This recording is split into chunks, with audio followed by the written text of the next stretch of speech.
Buenas tardes, en esta ocasión hablaremos respecto al tema de la Declaratoria General de Inconstitucionalidad dentro del juicio de amparo. En este sentido es necesario mencionar que la reforma del año 2011 en materia de derechos humanos generó un gran cambio en el sistema jurídico mexicano. Esta reforma tuvo aplicación directa a la Constitución Política de los Estados Unidos mexicanos, específicamente a los artículos 94, 103, 104 y 107 de la Ley Suprema, la cual implicó la creación de una nueva ley de amparo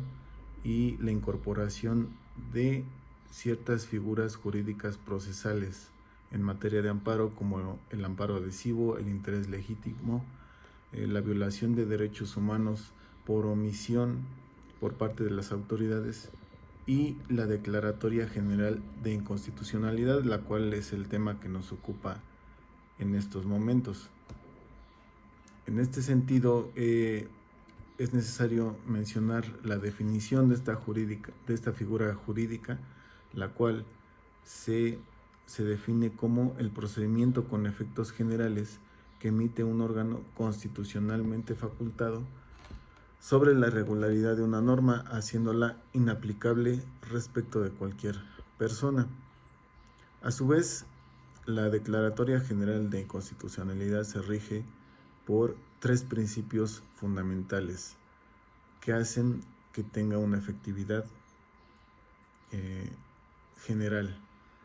El primero de estos principios es la supremacía constitucional, la cual expulsa del ordenamiento jurídico mexicano aquellas normas que fueron declaradas inconstitucionales, derivado de una jurisprudencia por reiteración, ya que esta declaratoria tiene un efecto general. El segundo principio es la igualdad frente a la ley. Desde el momento en el que la Suprema Corte de Justicia de la Nación emite la Declaratoria General de Inconstitucionalidad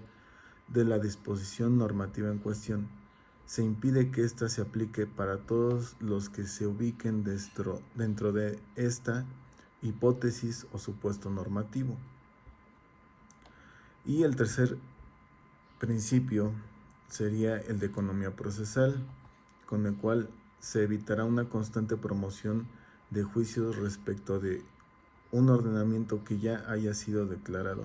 inconstitucional mediante jurisprudencia por reiteración. Es necesario mencionar que uno de los principios sobre los cuales se rige el juicio de amparo es el de la relatividad de la sentencia, o fórmula Otero, como se ha denominado también comúnmente dentro del sistema jurídico,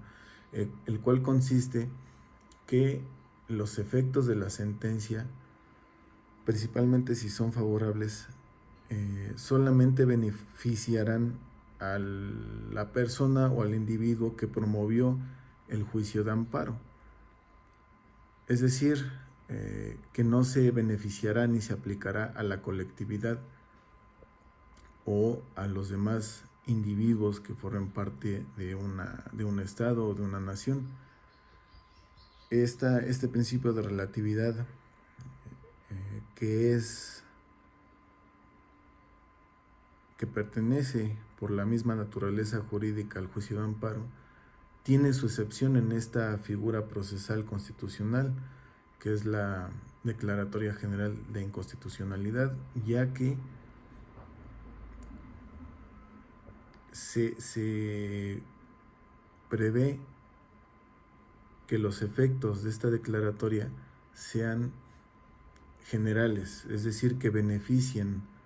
a toda la colectividad, independientemente de que haya sido solamente un individuo el que promovió el juicio de garantías. Por lo tanto, es una figura procesal que imparte justicia de manera equitativa y efectiva, al evitar que más individuos sean violentados en sus derechos humanos por ciertas normas que son inconstitucionales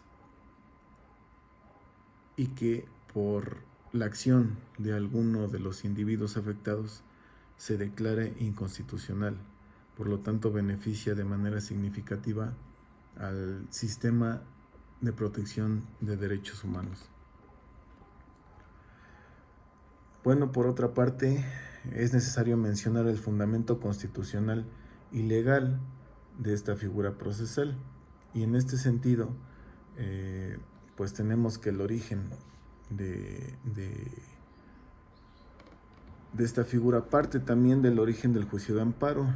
Esencialmente, pues sabemos que el juicio de amparo está originado o está fundamentado constitucionalmente en el artículo 103, que a la letra dice: los tribunales de la Federación resolverán toda controversia que se suscite, fracción primera, por normas generales, actos o omisiones de la autoridad que violen los derechos humanos reconocidos y las garantías otorgadas para su protección por esta Constitución, asimismo por los tratados internacionales de los cuales el Estado mexicano sea parte. La fracción 2 menciona: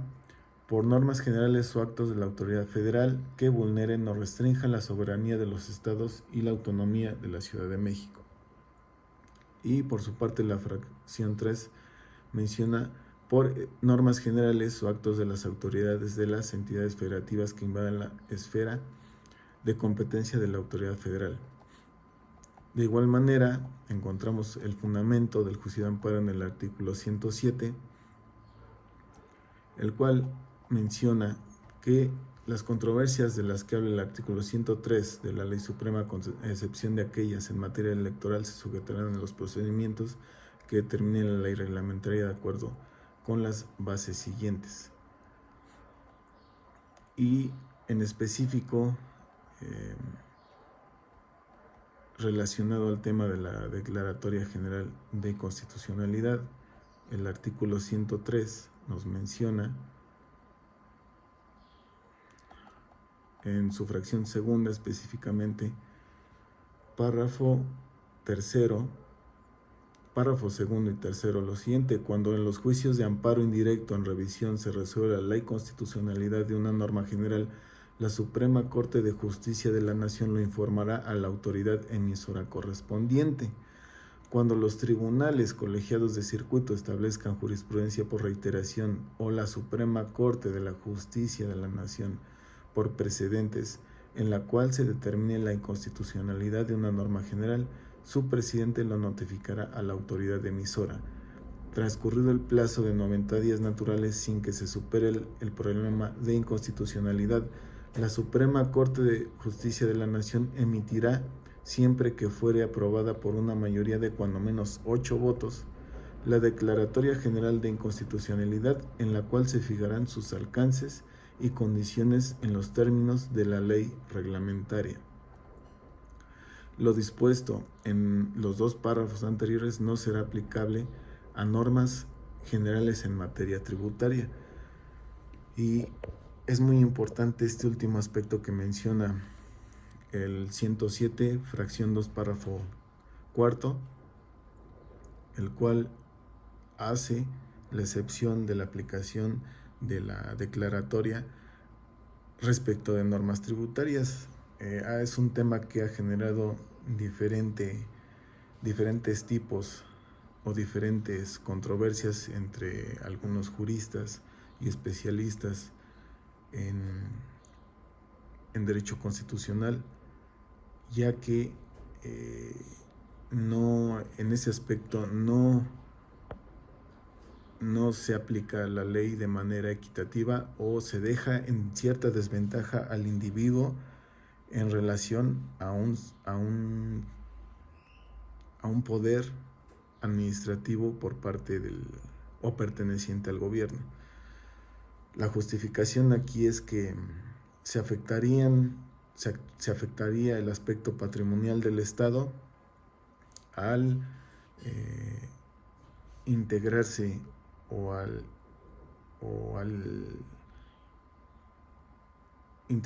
integrarse en una controversia en materia fiscal, y se pone en riesgo pues el aspecto económico o el patrimonio en general del Estado.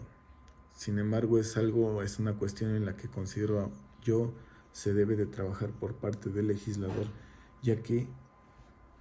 se busca que se proteja la totalidad de los derechos humanos del ciudadano y no se puede dejar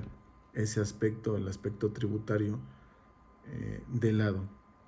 Es un tema que estaría al pendiente por trabajar por parte del legislador. Por otra parte, tenemos el fundamento legal de esta declaratoria general, que se encuentra en la Ley de Amparo, específicamente en el capítulo 6 de la Ley de la Materia, a partir del artículo 231, el cual nos establece lo siguiente: cuando las salas o el Pleno de la Suprema Corte de Justicia de la Nación, en los juicios de amparo indirecto en revisión, resuelvan la inconstitucionalidad de una norma general, el presidente o la presidenta de la sala respectiva o de la Suprema Corte de Justicia de la Nación deberá informarlo a la autoridad emisora de la norma en un plazo de 15 días.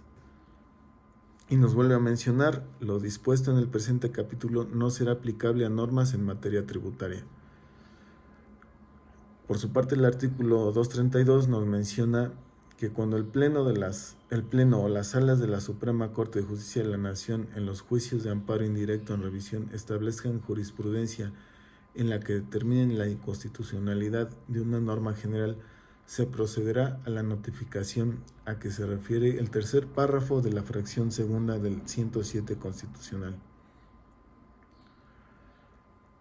Una vez que se hubiera notificado al órgano emisor de la norma y transcurrido el plazo de 90 días naturales sin que se modifique o derogue la norma declaratoria inconstitucional, el Pleno de la Suprema Corte de Justicia de la Nación emitirá la declaratoria general de inconstitucionalidad correspondiente, siempre que hubiera sido aprobada por mayoría de cuando menos 8 votos. Esto quiere decir que cuando el máximo tribunal le informa al órgano emisor, que esencialmente es el Poder Legislativo, que una norma es inconstitucional y que debe de tomar ciertas acciones para que esa norma no se siga aplicando, y a su vez este órgano emisor hace caso omiso, la Suprema Corte tendrá la facultad de declararla por su cuenta inconstitucional, siempre y cuando cuente con la aprobación de cuando menos 8 votos de los ministros que integran el Pleno de la Suprema Corte. Es decir, no se busca la manera de poder hacer que esta figura procesal sea de carácter obligatorio, tenga una ejecución obligatoria y no simplemente quede plasmado en un papel. Se debe hacer efectiva al 100% para que realmente surta efectos materiales en relación a la población afectada, al individuo afectado, o que pudieran ser afectados a la posterioridad. En este sentido, los efectos de la declaratoria general de inconstitucionalidad pueden ser de 3 tipos: generales, obligatorios e irretroactivos. Los efectos generales son inaplicables para todos los gobernados, hayan o no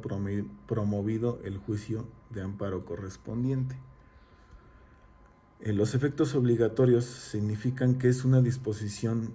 que debe ser obedecida, por lo que genera un derecho para que los particulares o gobernados sean personas morales o físicas que lo puedan